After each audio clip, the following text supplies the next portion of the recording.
Assalamualaikum teman-teman. Seperti biasa sebelum mulai Mimin mendoakan semoga teman-teman semua selalu dalam keadaan sehat walafiat. Oke, kali ini kita akan melanjutkan Martial Master versi novel bagian 253. Bagi yang baru bergabung, selamat bergabung. Dan bagi yang belum subscribe, subscribe dulu lah agar Mimin tambah semangat lagi nih bikin videonya. Oke, kalau sudah kita langsung masuk ke isi ceritanya.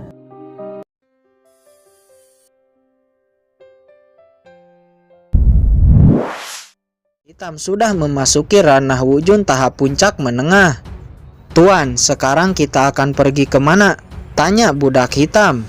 Kita akan pergi ke dinasti Dawei, kata Kincen di saat teringat Yu Qiansu, Wan Qiming dan yang lainnya yang telah menunggu Kincen di kota kekaisaran dinasti Dawei. Dia juga tidak mengetahui keadaan mereka yang dibawa oleh Mu Lempeng dan Xiang Lengtian untuk memasuki akademi kekaisaran. Kemudian Kincen dan budak hitam pergi dari sana. Setelah sekitar setengah hari perjalanan, Kincen dan budak hitam bertemu dengan dua orang pria. Ternyata satu dari kedua orang itu adalah salah satu orang yang selamat dari serangan binatang hantu di luar pusat reruntuhan waktu itu. Dia mengenali Kincen dan dia cukup terkejut melihat Kincen masih hidup. Dia memberitahu bahwa setengah bulan telah berlalu dan banyak korban pada saat itu, dan sekarang tidak ada lagi yang berani memasuki kedalaman rawa maut hitam karena takut oleh binatang hantu. Bahkan setelah selamat dari binatang hantu itu, konflik terjadi yang mana beberapa kekuatan besar memperebutkan tanaman obat spiritual yang didapat dari dalam pusat reruntuhan. Tentu Kincen tidak akan peduli dengan konflik yang terjadi antara mereka. Lalu dengan petunjuk arah kedua orang ini, Kincen menuju jalur teleportasi terdekat, yang mana yang terdekat adalah jalur teleportasi kamar dagang Gupeng. Setelah sampai di jalur teleportasi kamar dagang Gupeng, satu persatu mata memandang Kincen yang perlahan berjalan ke jalur teleportasi. Orang ini benar-benar masih hidup. Rumornya orang ini juga yang telah membunuh wakil presiden Liu Jie. Tidak hanya itu, orang ini juga telah merampas banyak tanaman obat spiritual di dalam pusat reruntuhan, kata orang di sana di saat melihat Kincen dan matanya dipenuhi dengan keserakahan. Namun mengingat kekuatan Kincen dan budak hitam, tidak ada dari mereka yang berani mengambil tindakan. Melihat prajurit kamar dagang Gupeng tidak mengaktifkan jalur teleportasi, budak hitam langsung mendengus dingin ke arahnya. Dengan satu tatapan dingin budak hitam, orang itu mengeluarkan keringat dan ketakutan. Seketika langsung mengaktifkan jalur teleportasi dan mengirim mereka keluar rawa maut hitam.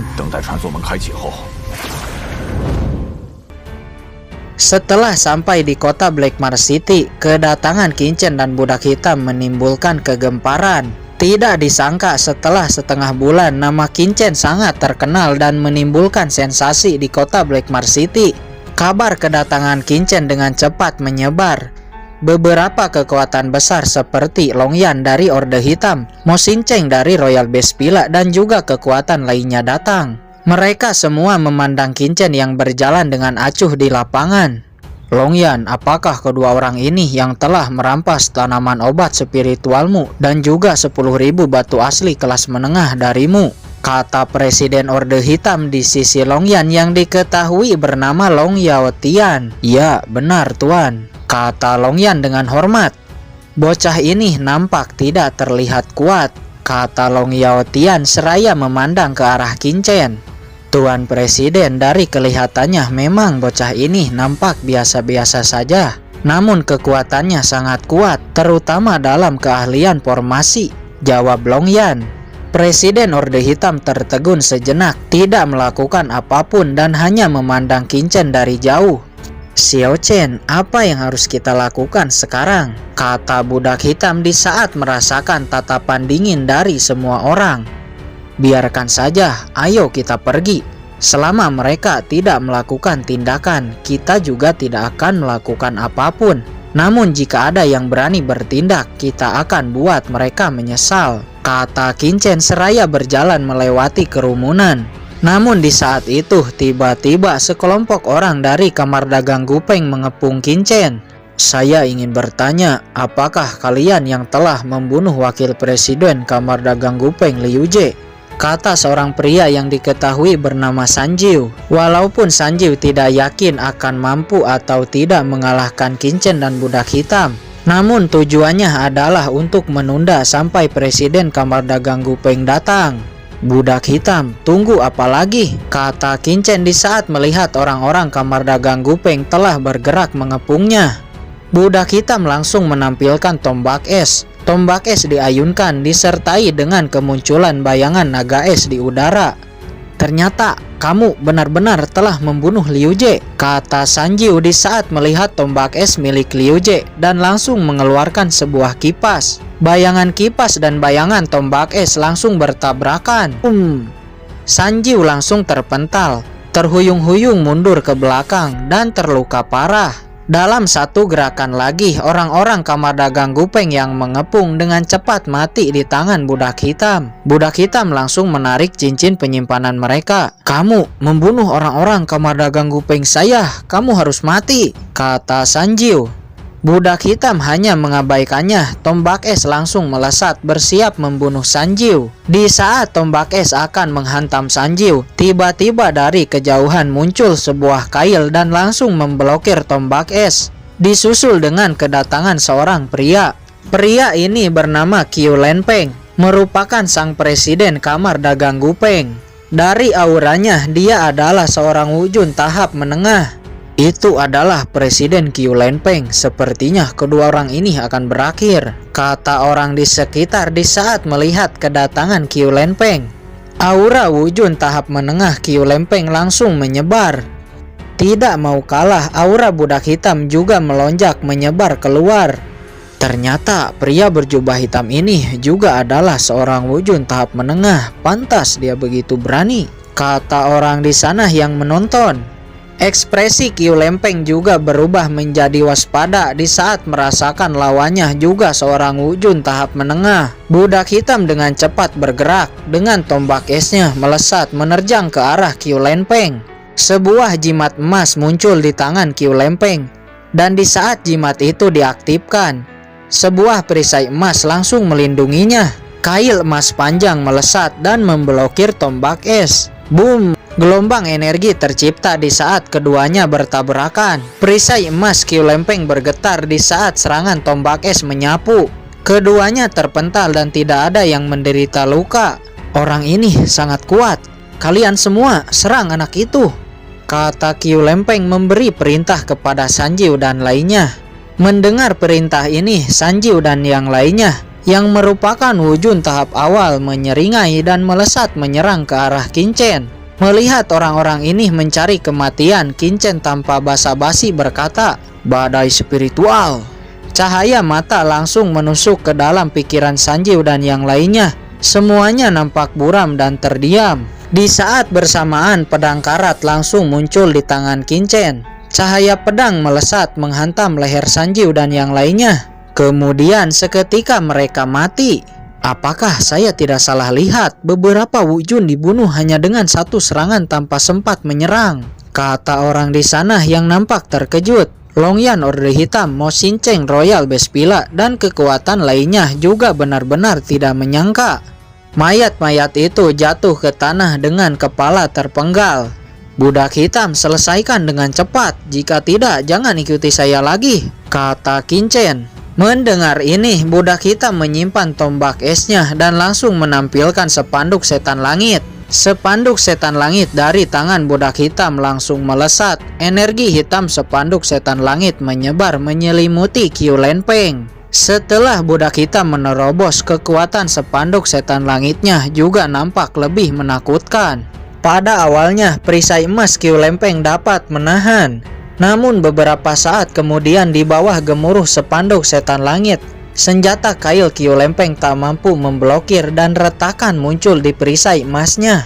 Seketika perisai emas itu hancur. Energi iblis hitam spanduk setan langit langsung menerkam Qiu Lenpeng, menusuk ke dalam jiwanya. Di bawah serangan langsung spanduk setan langit, dalam sekejap Qiu Lenpeng berubah menjadi mayat yang mengenaskan. Budak hitam menarik cincin penyimpanan Qiu Lenpeng dan menyerahkannya kepada Qin Chen. Semua pasukan Kamar Dagang Gupeng benar-benar telah mati.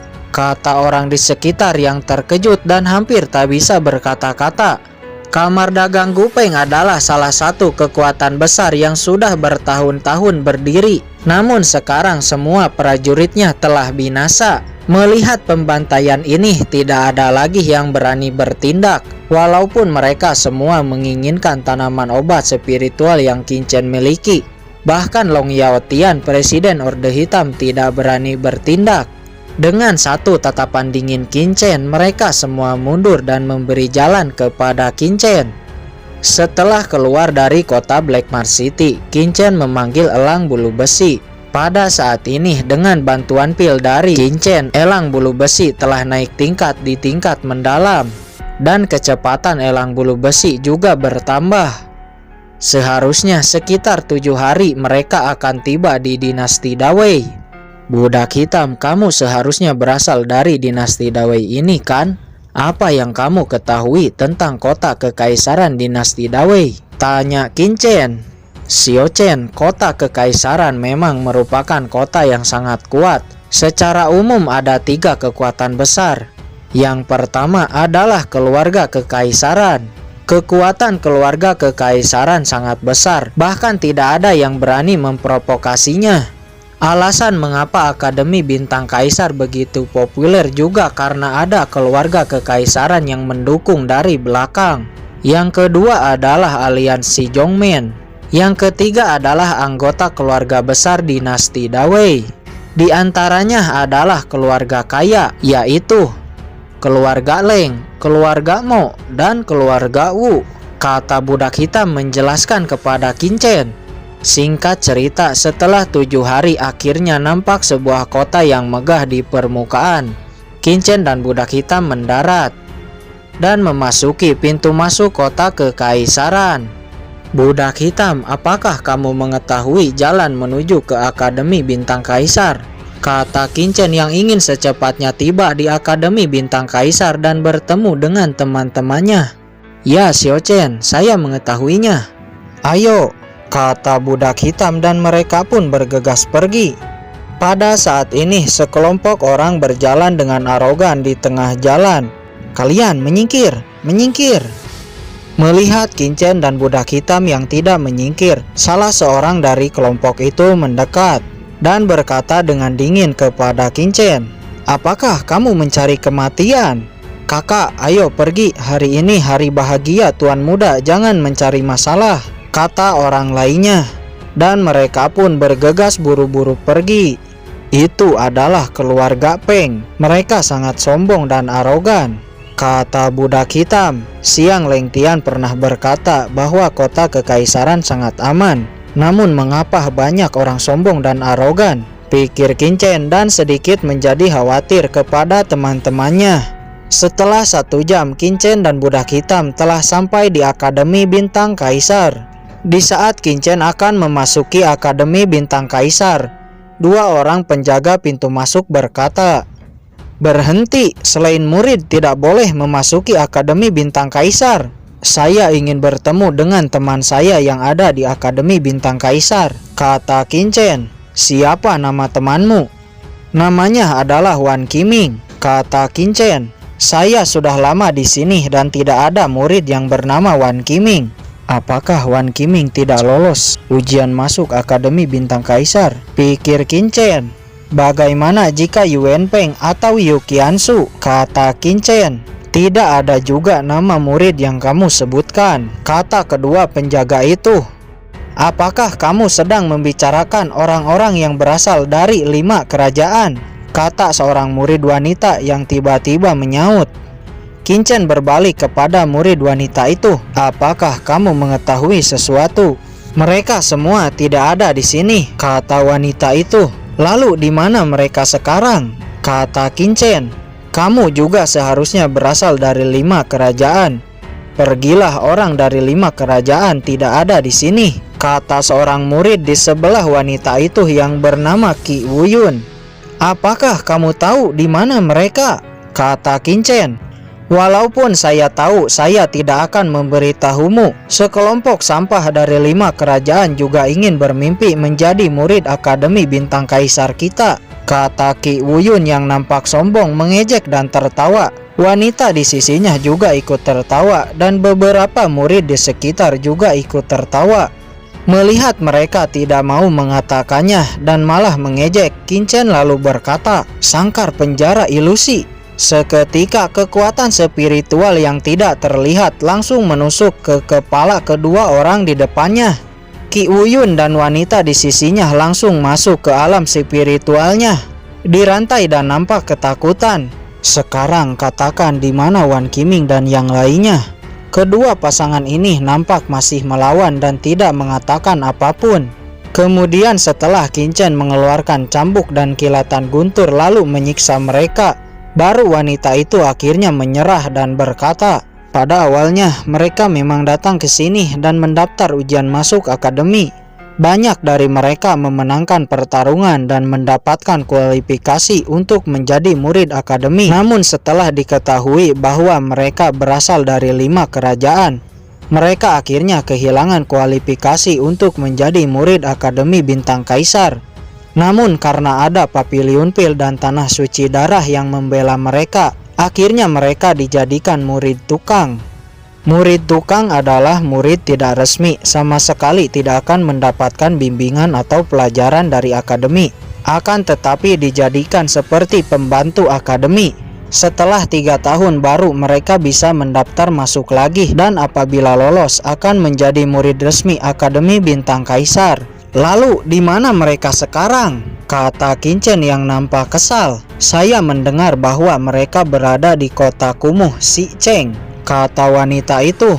Setelah Qin mengetahui lokasinya, "Budak hitam, ayo kita pergi ke sana," kata Qin yang nampak khawatir dan langsung pergi menuju kota kumuh Xicheng.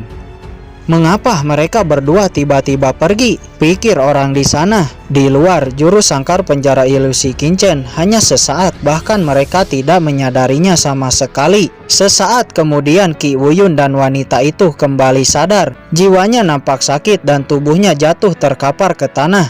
"Bocah sialan, saya tuan muda keluarga Ki Wu akan membalasnya berkali-kali lipat," kata Ki Wuyun dengan marah. Oke guys, sudah dulu ya. Jangan lupa subrek biar lanjut terus ceritanya. Bagi yang sudah subrek, mudah-mudahan dimudahkan rezekinya. Mimin undur diri. See you next and goodbye.